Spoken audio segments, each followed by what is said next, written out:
Hey guys, welcome back. Welcome back. All right, so we talked about a few hot topics, a little popular topics that was very Kiki one wasn't too wild for me, but that other one was wild. But I see the devil all in that, y'all. Don't fall prey to that, okay, y'all? Don't fall prey to that. All right, so you're about to talk about the next topic, guys. And see, this is what's surprising to me. This article says Americans say you need a net worth of at least 2.2 million on average to be considered wealthy, according to financial services company Charles Schwab annual modern wealth survey. Okay, guys, I cannot read it. It's too small. It's far away from me, so I can't read it to you. So, guys, where's my issue with this is you see how it's multiple standards. So they're saying that for you to be considered wealthy, you need to have on average a net worth of 2.2 million. Okay? For tax purposes, okay? Anyone that makes above $150,000 is considered wealthy or high taxpayer. So it bothers me that we just have so many standards in what's really considered wealth. Okay. We look at it from a tax perspective, from a different number. Okay. From a retirement perspective, we look at a different number. And that kind of lets you know the form of manipulation and the fact that the systems are kind of like manipulated in a sense and controlled because every system have a different definition, different not monetary benchmarks, um, and it's not fair.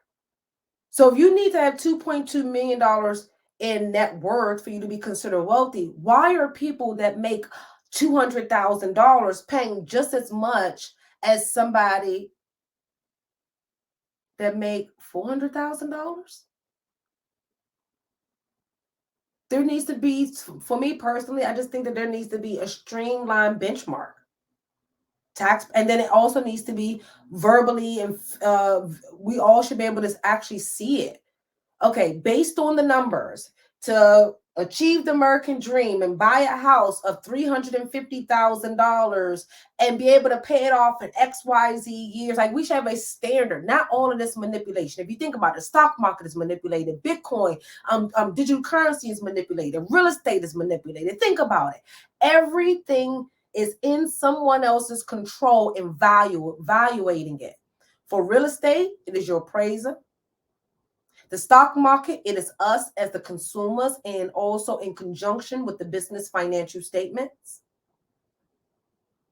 For tax purposes, it's based on the annual inflation and the adjustment on the tax brackets.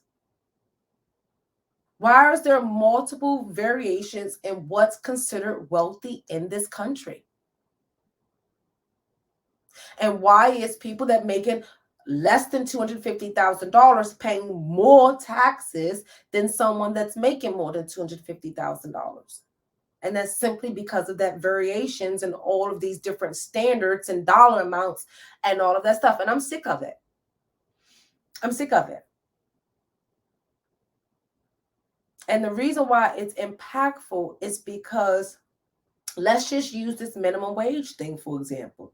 Because I was going to talk about that because I cannot find any of my tabs. I think I have to create a show tab. So is it DC? Yeah. DC increased their minimum wage to $17 an hour. And y'all know I'm against it. Some people might bash me like they always do when I say this. But how come there is one standard for variations of businesses? Why is it that Whole Foods have to pay $17 an hour and the mom and pop also have to pay $17 an hour? It's not fair. So now, and team, take this down as one of my prediction posts. I predict within the next 5 years, DC, there's not going to be really any small businesses in states that continuously increase the minimum wage, because they're no longer going to be able to afford the workforce in that state. So what happens? There's going to be no jobs.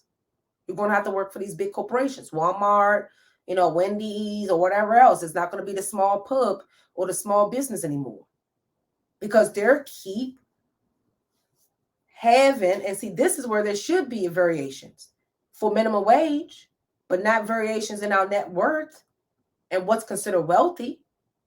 But depending on the employer size determines how much they should pay for minimum wage. But that's not what's happening. These states, and I wish I could find it. I'm going to have my team put it in when they break up my video. These states are increasing the minimum wage, and it impacts everybody. So your small business that you were just about to hire, your first employee, and you already banked on paying them $15 an hour. Now you're going to have to pay them $17 an hour. And guess what? They may not even have the skill set that you need right now, or have the skill set in the future that you would need for them to command the $17 an hour. And I know some people are like, that's small money. But guys, if you want to command how much money, if you want to command $500 an hour, $1,000 an hour, you have to go work for yourself.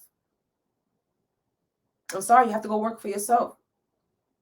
But if you want our businesses to sustain, we really need to advocate for there to be a minimum wage for small businesses and a minimum wage for the big businesses. So for DC, since they increased it to 17, all of those big corporations like Walmart, Whole Foods, and all that, they should be paying $20-something an hour, okay?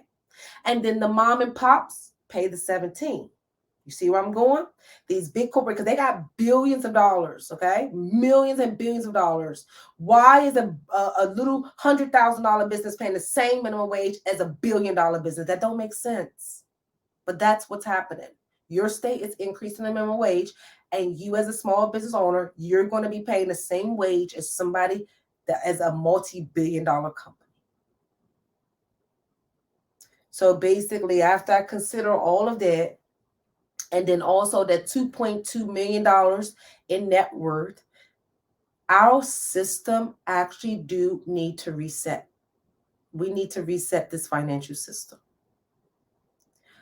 Our real estate is overly priced. The stock market, we don't know. I'm going to be really honest with you. Is the SEC reviewing these companies' financial statements and these companies' balance sheets?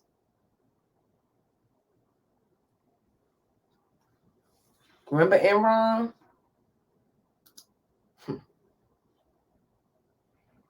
Somebody said, hold on, I can't read it. Hold on. It says, being that you're a financial professional and a DC resident, I'm a Maryland resident, I'd be interested to hear your discovery and commentary on the Freedmen's Bank post-Civil War era. Oh, I think I've talked about that before.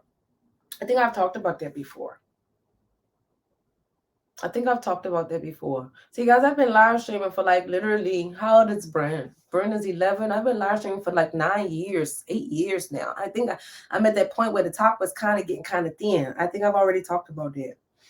But I'll bring it back up as well. Okay, guys, so I'm about to end tonight's show. I enjoyed myself. Please bear with me while me and my team transition to running our own show.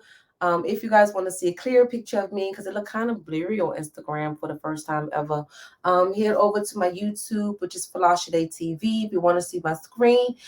If you guys want me to talk about any particular topics as well, email them to me or send them to me on Instagram. Okay. And then also don't forget, I think you guys want to look out for me on the Single Mom podcasts, on the Single Mom Summit. So you guys want to check that out as well. I think my team will be posting something on social media. But guys, here, just bear with me.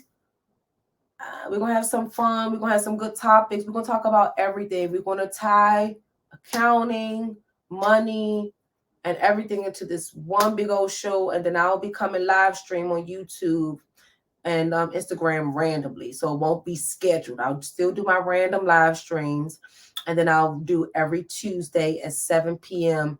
Eastern Standard Time. Okay. So guys, don't forget to sign up for our newsletter as well, because we give you a lot of tax tips. You guys don't want to miss out. And then also, I give you a lot of predictive content and strategy. Any new tax credits that's out, you guys get the emails first.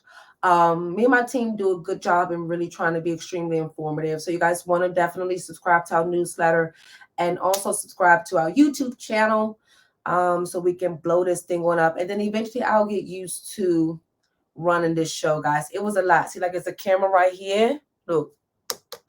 And then my phone is right here. Then I have to get my other phone to do the background. But then my computer is behind the camera.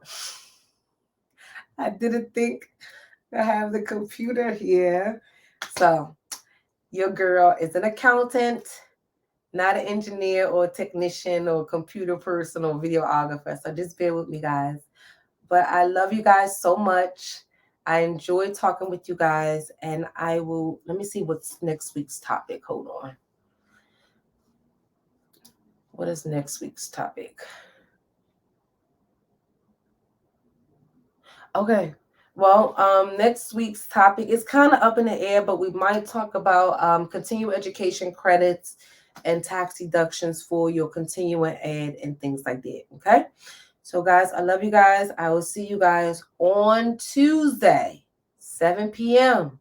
Eastern Standard Time here on YouTube. And Instagram, come to YouTube. It's fun on YouTube. It's even clearer. I don't know. Let me see. Is it just me? Yeah, no. It's not just me. My Instagram look dark. Yeah, my Instagram look dark. But yeah. So yeah, guys, you all have an amazing day. I will see you guys next week. Bye, y'all. Thank you for tuning in to The Money Zone, your source for all of your personal and business financial tips and all of the tax